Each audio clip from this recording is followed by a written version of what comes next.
નમસ્કાર, જય હિન્દ. હું રાજભા ઠાકોર સ્વાગત કરું છું આપનું ગુજ્જુ સોના વિશેષ કાર્યક્રમ ગુજ્જુ મોટિવેશન.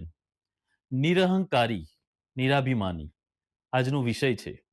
મિત્રો, અને આ વિષય પર સારામાં સારું દ્રષ્ટાંત કોઈ હોય તો શ્રી હનુમાનજી સિવાય બીજું કોઈ હોઈ શકે નહીં. કેવી રીતે? ચાલો આજે રામાયણના કેટલાક પ્રસંગોમાંથી આપણે આ વાત શીખીશું. પ્રભુ શ્રી રામ અને વાનર સેના બધા ભેગા થઈને વિચાર વિમર્શ ચાલતો હોય છે કે સીતા માતાને લંકામાં શોધવા જવું કેવી રીતે. ત્યારે ચર્ચા ચાલતી હોય છે કે આટલો મોટો મહાસાગર છે, એને પાર કરીને કેવી રીતે કોઈ શોધવા જશે, કન્ફર્મ કરવા કે સીતા માતા છે ક્યાં. ત્યારે જામવંતજી હનુમાનજી તરફ જુએ છે અને હનુમાનજીને કહે છે, હનુમાનજી તમે જશો. હનુમાનજી આશ્ચર્યભરી નજરે જામવંતજી સામે જોઈ રહે છે. જામવંતજી કહે છે, હનુમાનજી તમે જ કરી શકશો ને તમારે જવાનું છે સીતા માતાની તપાસ કરવા માટે. હનુમાનજી કહે છે, જામવંતજી આપ વિચાર તો કરો, આટલો મોટો મહાસાગર છે, હું કેવી રીતે પાર કરીને જઈશ. ત્યારે જામવંતજીએ કહ્યું કે પવનના સહારે. તમે પવન પુત્ર છો, પરંતુ બાળપણમાં જ્યારે તમે ખૂબ જ મસ્તીખોર સ્વભાવના હતા ત્યારે મતંગ ઋષિના શ્રાપના કારણે આપ આપની શક્તિઓ ભૂલી ગયા હતા. આ હું તમને યાદ કરાવું છું. આ પવનના સહારે જશો, આપ ઉડીને જશો ટૂંકમાં. બધાની વાત માને છે હનુમાનજી અને પ્રભુ શ્રી રામના આશીર્વાદ લે છે અને જે પર્વત પરથી છલાંગ મારીને હનુમાનજી ઉડવાની શરૂઆત કરે છે, એમનામાં એટલી બધી શક્તિ હતી કે એ પર્વત પણ પાતાળમાં જતો રહે છે. રામાયણમાં અયોધ્યા કાંડ, સુંદર કાંડ, લંકા કાંડ, કાંડને કંઈ નેગેટિવ રીતે જોવાની જરૂર નથી. એમાં બધું પોઝિટિવિટી પણ છે, જે હવે તમને આ સ્ટોરીમાં જાણવા મળશે. હનુમાનજી ઉડતા ઉડતા દરિયો પાર કરી રહ્યા હોય છે ત્યારે સૌથી પહેલા એમને સુરસા મળે છે. રાક્ષસી, મહાકાય રાક્ષસી. સુરસા હનુમાનજીને રોકે છે અને એને ખાવાની વાત કરે છે કે હું તમને ખાઈ જઈશ. હનુમાનજી કે અત્યારે ટાઈમ નથી બોસ, મારે સીતા માતાને તપાસ કરવા જવાનું છે. પ્રભુ શ્રી રામનો સંદેશો આલવાનો છે. હું રિટર્ન આવું ને તમે જમી લેજો. હું તૈયાર હોઈશ. સુરસાએ ના પાડી. ના, મારે તો અત્યારે જ તને ખાવું છે. હનુમાનજીને લાગ્યું કે કોઈ પણ દલીલ કરવાથી કંઈ ફરક નહીં પડે. ઓકે ઠીક છે, તો પછી ટાઈમ ના બગાડશો, મારે પણ ટાઈમ નથી. જલ્દી કરો એટલે તમારું કામ પતે ને હું પણ મારા કામે લાગુ. સુરસાએ મોં પોળું કર્યું હોય છે. સુરસા રાક્ષસી એનું મોં પોળું કરે છે. એ 8 યોજન જેટલું મોં પહોળું કરે છે સુરસા. 1 યોજન બરાબર 8 માઇલ. તો સુરસા 8 યોજન જેટલું મોં પહોળું કરે છે, તો હનુમાનજી 16 યોજન જેટલા વિશાળ રૂપ ધારણ કરે છે. સુરસા 16 યોજન જેટલું મોં પહોળું કરે, તો હનુમાનજી 32 યોજન જેટલું વિશાળ રૂપ ધારણ કરે છે. પછી હનુમાનજી વિચારે છે કે આ તો ચાલ્યા જ કરવાનું, આનો તો કોઈ અંત જ નથી. ચલો આને ટૂંકમાં પતાવીએ. એટલે હનુમાનજી નાનું સ્વરૂપ ધારણ કરે છે. નાનું સ્વરૂપ ધારણ કરે છે અને સુરસા જેવું વિશાળ મોં પહોળું કરે છે. અંદર જઈને તરત જ બહાર આવી જાય છે. પછી સુરસાને કહે છે, "હે માતે, તમારું પણ વટ રહી ગયો અને મારું પણ કામ થઈ ગયું. હું તમારા મુખના અંદર જઈને બહાર આવી ગયો. હવે મને રજા આપો. મારે મારા પ્રભુ શ્રી રામનું કામ કરવાનું છે. મારે સીતા માતાને પ્રભુ શ્રી રામનો સંદેશો આપવાનો છે." આમાંથી પણ કંઈક શીખવા જેવું છે કે જ્યારે તાકાત બતાવવાની હતી ને ત્યારે હનુમાનજી વિશાળ રૂપ ધારણ કરે છે. પરંતુ જ્યારે બુદ્ધિનો પરિચય આપવાનો હતો ત્યારે સૂક્ષ્મ રૂપ ધારણ કરે છે. નાનું. આપ જોજો, બુદ્ધિશાળી માણસો હોય ને એ ખૂબ જ નાના બનીને રહેતા હોય છે. એમનામાં સહેજ પણ અભિમાન નથી હોતું. તેઓ એકદમ નિરંકારી હોય છે. બીજા બધા હોય થોડું ને નથી કહેતા કે ખાલી ઘડો છલકાય ઘણો, એવું પણ હોય. ઓછું હોય એ વધારે છલકાય, વધારે દેખાવ કરે.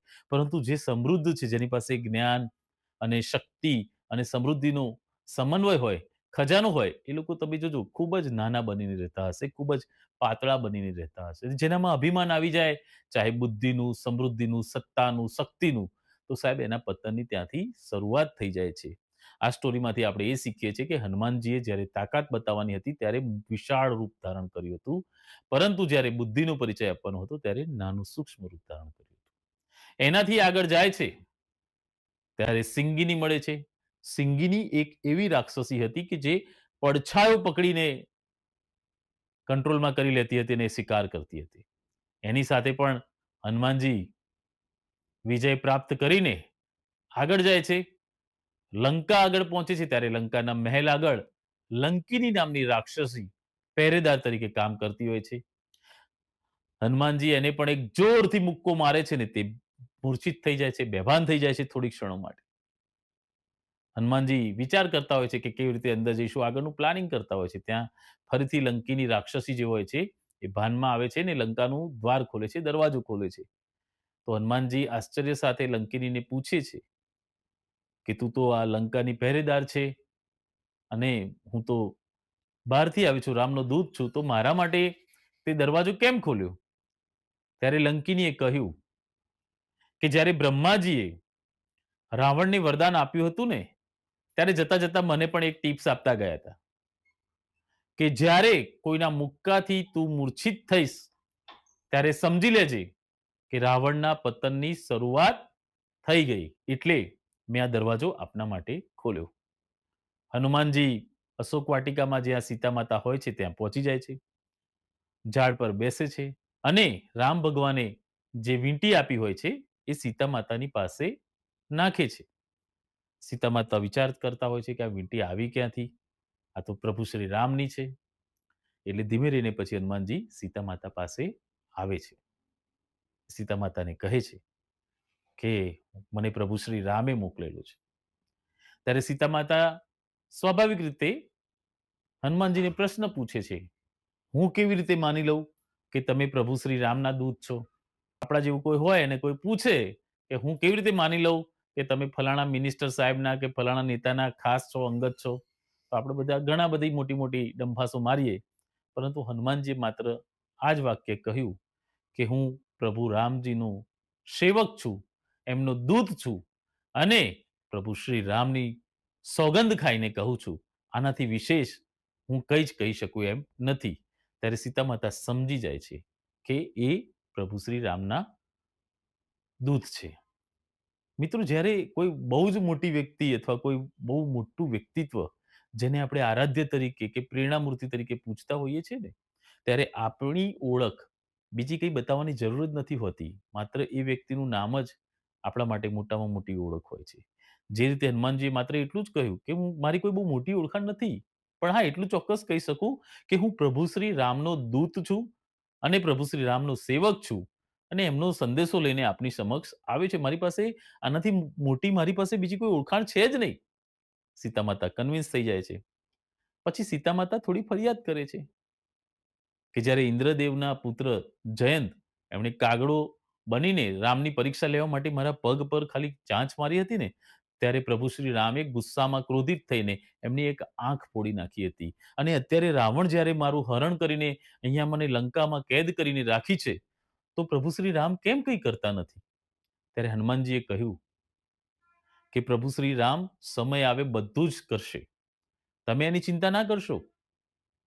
એમ તો મને ઓર્ડર નથી સાહેબનો, પ્રભુ શ્રી રામનો. નહીંતર આપણે આજે જ ગેમ પૂરી કરી દઈએ રાવણની અને આપને લઈ જઈએ. પરંતુ મને આદેશ નથી, ઓર્ડર નથી ભગવાનનો. ઓબિડિયન્સી, આજ્ઞાકારિતા. હનુમાનજીમાં બધી ક્ષમતા હતી. એ ધારે તો સીતા માતાને એ વખતે પણ લઈને જઈ શકતા હતા.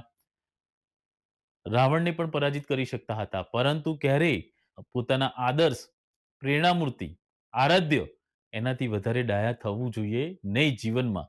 આપ નોકરી કરતા હોય તો આપણા સિનિયરથી વધારે આપણે દાપણ કરવું જોઈએ નહીં. જો આપણા સિનિયરની રિસ્પેક્ટ રહેશે તો આપણી રિસ્પેક્ટ આપોઆપ વધવાની જ છે. આમાંથી આપણે આ શીખવા જેવું હતું. પછી રામજીનો સંદેશો અને સીતા માતા સાથે નોર્મલ વાતચીત થયા પછી સીતા માતાને કહે છે કે મૈયા હવે મને ભૂખ લાગી છે. તો સીતા માતાએ કહ્યું કે આ બગીચો છે, અહીંયા અનેક ફળના ઝાડ ને એવું બધું છે. તમે આરામથી ભોજન કરો અને પછી જાઓ. પરંતુ રાજનીતિ પણ હોય ને, કારણ કે એમને જે કામ આપ્યું હતું રામ ભગવાને એ તો પતી ગયું. પણ લંકામાં ખબર કેવી રીતે પડે કે બાપુ આયા હતા, રામ ભગવાનના દૂત આવ્યા હતા. લંકામાં ખબર પણ પડવી જોઈએ ને કે રામના દૂતમાં આટલી તાકાત હોય તો પ્રભુ શ્રી રામ કેવા હશે, શક્તિશાળી. એટલે હનુમાનજી એ ભોજન કરવા માટે જ્યારે બગીચામાં જાય છે, તો ફળ તો આરોગે છે, પણ વૃક્ષો પણ તોડતા જાય છે, ઉછાળી દે છે, આવું બધું કરતા હોય છે. ત્યારે બીજા રાક્ષસો જે વચ્ચે આવે છે એમને રોકવા માટે, તો એને પણ મારે છે. આ વાત છેક રાવણ સુધી પહોંચે છે. રાવણે મેઘનાદને મોકલ્યો. મેઘનાદ બ્રહ્માસ્ત્ર હતું એની પાસે, અને બ્રહ્માસ્ત્ર જુએ છે ત્યારે હનુમાનજી વિચારે છે કે મારે આ બ્રહ્માસ્ત્રના શરણે થવું પડશે, નહીતર બ્રહ્માસ્ત્રનું મહત્વ ઘટી જશે. આપણે ગમે એટલા શક્તિશાળી હોય, ગમે એટલા બુદ્ધિશાળી હોય, આપણને ગમે એટલી અમુક વખતે ટણી ચડી ગઈ હોય, આપણે કોઈ વસ્તુમાં માનવા તૈયાર ના હોય, પરંતુ ક્યારેક કોઈ વડીલ, કોઈ ધાર્મિક સંત આવી જાય, અથવા કોઈ સારા મોટા સમાજ સેવક આપણી પાસે આવે અને કોઈ વાતમાં આપણને એમ કહે કે તું જીદ છોડ, તો સાહેબ આપણે જીદ છોડવી પડે, સામેવાળાનું સન્માન રાખવું પડે. એ જ રીતે હનુમાનજીએ પણ બ્રહ્માસ્ત્રનું સન્માન રાખ્યું અને બંધનમાં આવી ગયા. મેઘનાથજી અને સૈનિકો એમને લઈને રાવણના દરબારમાં હાજર કરે છે. રાવણના દરબારમાં હાજર કરે છે તો રાવણ પૂછે છે હનુમાનને કે આ બગીચામાં કેમ આવી તોડફોડ કરી? હનુમાનજી કહે છે, મને ભૂખ લાગી હતી. તો ભૂખ લાગી હતી તો આ રાક્ષસોને માર્યા કેમ? હું ખાતો તો, મને રોક્યો અને મને માર્યો. મેં પણ સામે માર્યા. હનુમાનજી આ રીતે એકદમ નિશ્ચિંત થઈને વાત કરતા હોય છે. રાવણ કહે છે, તને ખબર છે તારા અપરાધની સજા શું હોઈ શકે છે? હનુમાનજી કહે છે, મારી સજાની છોડો રાવણ, તમને હું એક સરસ જ્ઞાનની વાત કરું છું કે રામજીની માફી માંગી લો અને એમના ચરણ પકડીને એમના શરણે જતા રહો તો બચી જશો, નહીતર તમને આ પૃથ્વી પર બચાવનારું કોઈ નથી. ત્યારે રાવણને એવું થાય છે, અટ્ટહાસ્ય કરે છે ને હસતા હસતા કહે છે કે હવે આ વાનર મને ઉપદેશ આપશે એમ? હનુમાનજી કે હું ઉપદેશ નથી આપતો, આપને આપના હિત માટે સલાહ આપું છું. હનુમાનજી જ્યારે આવું બોલતા હોય છે ત્યારે રાવણ કહે છે કે તને ખબર છે ઉપદેશ આપવાનું શું પરિણામ મળે? એટલે હનુમાનજી એવું કહે છે, અહીંયા શું છે એ મને ખબર નથી, પરંતુ અમારા બાજુ તો કોઈ સારી સલાહ કે ઉપદેશ આપે તો એનું સામેવાળો સન્માન કરે છે, એના માટે રિસ્પેક્ટ વધી જાય છે. હનુમાનજીની આ વાત સાંભળી રાવણ એવું કહે છે, અમારા ત્યાં કોઈ ઉપદેશ આપે તો અમે એને મૃત્યુદંડની સજા આપીએ છીએ. આદેશ કરે છે કે અમને મૃત્યુદંડ આપો. રાવણ હનુમાનજીના સામે જોઈને કહે છે કે તું એકલો આવ્યો છે, વાનર છે, અને અહીંયા આટલી બધી ધમાલ મચાવી, તને મૃત્યુની બીક નથી લાગતી? તારા પ્રભુ શ્રી રામ તો મહાસાગરના પેલી બાજુ છે. આટલો બધો કોન્ફિડન્ટ કેવી રીતે છે? આટલું બધું ડેરિંગ કેમનું કરે છે તું? આટલું બધું રિસ્ક શું કરવા લીધું આ બધું?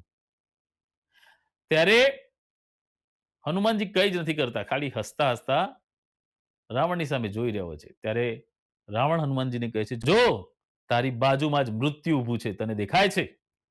ત્યારે હનુમાનજીએ કહ્યું કે મારા પાછળ હોય કે બાજુમાં મને નથી દેખાતું, પરંતુ તમે મારા સામે છો, તમને મૃત્યુ ચોક્કસ દેખાતું હશે.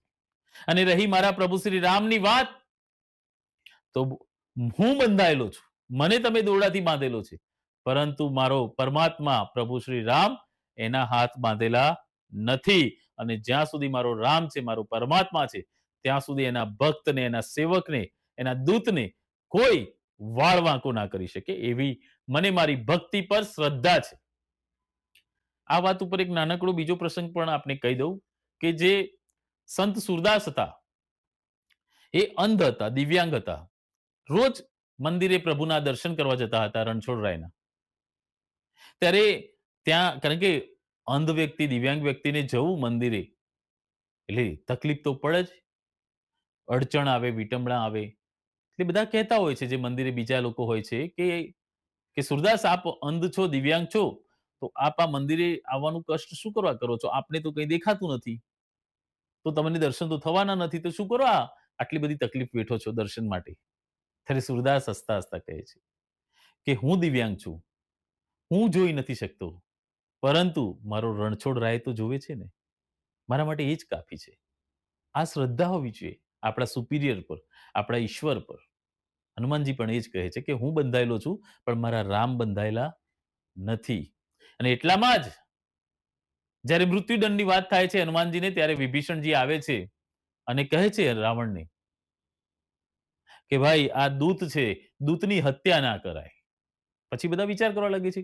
હા, દૂત છે, બધી વાત સાચી, પરંતુ એણે લંકામાં આટલી બધી ધમાલ મચાવી છે એટલે એને સબક તો શીખવાડવો જ પડે. તો બધા એવું નક્કી કર્યું કે ભાઈ એમની પૂંછમાં આગ લગાવી દો. તમે જોયું? જેવું હનુમાનજીએ ભગવાન રામનું નામ લીધું, એવા તરત જ મૃત્યુદંડની જે વાત થતી હતી, એક નાના પનિશમેન્ટમાં ફેરવાઈ ગઈ. તમે તમારા પાછળ જે સુપિરિયર છે, જેના માટે કામ કરો છો, અથવા તમારા પરમાત્મા પર તમે શ્રદ્ધા રાખો છો, ત્યારે તમારા પર જે પહાડ જેવું દુઃખ આવવાનું હોય છે ને સાહેબ, એને એ 100 જેવડું સૂક્ષ્મ કરી દેતા હોય છે. બસ તમારી પાસે શ્રદ્ધા હોવી જોઈએ અને વિશ્વાસ હોવો જોઈએ. તમે જે વિચારધારાને વરેલા છો, એના માટે તમારામાં મક્કમતા હોવી જોઈએ. મૃત્યુદંડની વાત પૂંછ સળગાવવામાં સીમિત થઈ ગઈ. હનુમાનજીને તો આ જોઈતું જ હતું, એમને તો મોકો જોઈતો હતો. ભાઈ શરૂઆત મેં નથી કરી, નહીંતર ત્યાં પાછા જાય એટલે ભગવાન રામ એમને વઢે કે ભાઈ તમે આટલું બધું કાંડ કેમ કર્યું? પરંતુ આ તો સામે ચાલીને રાવણે મોકો આપ્યો અને એના પછીની વાત તો આપ સૌ જાણો જ છો કે લંકા દહન થયું. આ બધા કાર્યક્રમ પતાવીને હનુમાનજી સીતા માતાને મળીને રજા લઈને રિટર્ન જાય છે. અહીંયા રિટર્ન આવે છે. પ્રભુ શ્રી રામને સીતા માતા સાથે જે પ્રસંગ થયો હોય છે એ બધું કહે છે. કન્ફર્મ થઈ જાય છે કે સીતા માતા લંકામાં અશોક વાટિકામાં વૃક્ષ નીચે છે.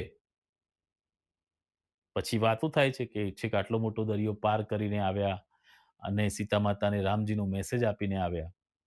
જામવંતજી બહુ જ હોશિયાર હોય છે. એમણે પ્રભુ શ્રી રામને કહેવાનું ચાલુ કર્યું કે આપણા હનુમાનજી દરિયામાં રાક્ષસીઓ હતી એને પરાજિત કરતા કરતા લંકા સુધી જાય છે. સીતા માતાને આપનો સંદેશો આપ્યો. ત્યાં જઈને લંકા દહન કર્યું અને આખી લંકામાં એક મેસેજ પહોંચી ગયો કે પ્રભુ શ્રી રામના દૂત આટલા પાવરફુલ હશે તો પ્રભુ શ્રી રામ અને એમની સેના કેટલી શક્તિશાળી હશે. હનુમાનજીએ બહુ મોટું પરાક્રમ કર્યું. એ રીતે હનુમાનજી સામે જોતા હોય છે.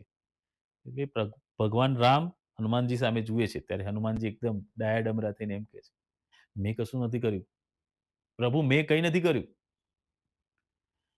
ભગવાન કે આ બધા વાતો કરે છે કે લંકા દહન થઈ, રાક્ષસોને દરિયામાં તમે માર્યા. હનુમાનજી તમે તો રાવણને ચેલેન્જ કરીને આવ્યા છો કે ભાઈ હજુ મારા ભગવાનના ચરણે પડી જાઓ, પગમાં પડીને માફી માંગી લો, શરણે જતા રહો, નહીંતર નહીં જીવી શકો. આવી બધી આ લોકો વાતો કરે છે. આ બધું કોણે કર્યું? હનુમાનજી કે મેં નથી કર્યું, જામવંતજીને પૂછો. જામવંતજી કે યાર હનુમાનજી તમે તો કર્યું છે, કેમ પ્રભુ આગળ આવું બોલો છો? અરે ના ના ભાઈ મેં નથી કર્યું. હનુમાનજી આવું બોલે એટલે પાછા રામ ભગવાન હનુમાનજી તરફ જુએ, હનુમાનજી જામવંતજી તરફ જુએ, જામવંતજી પાછા રામજીને કહે, ભાઈ હનુમાનજીએ જ કર્યું છે સાહેબ. ભગવાન આ બધું હનુમાનજીએ કર્યું છે. પછી આવું ચાલ્યા કરતું હોય છે. રામ ભગવાન અકળાય છે. હનુમાનજીને કહે છે, ભાઈ હનુમાન આ તમે નથી કર્યું તો કોણે? મેં કર્યું છે. હનુમાનજી ફરીથી હસવા લાગે કે હું એ જ કહું છું પ્રભુ. એનો મતલબ શું ખબર છે?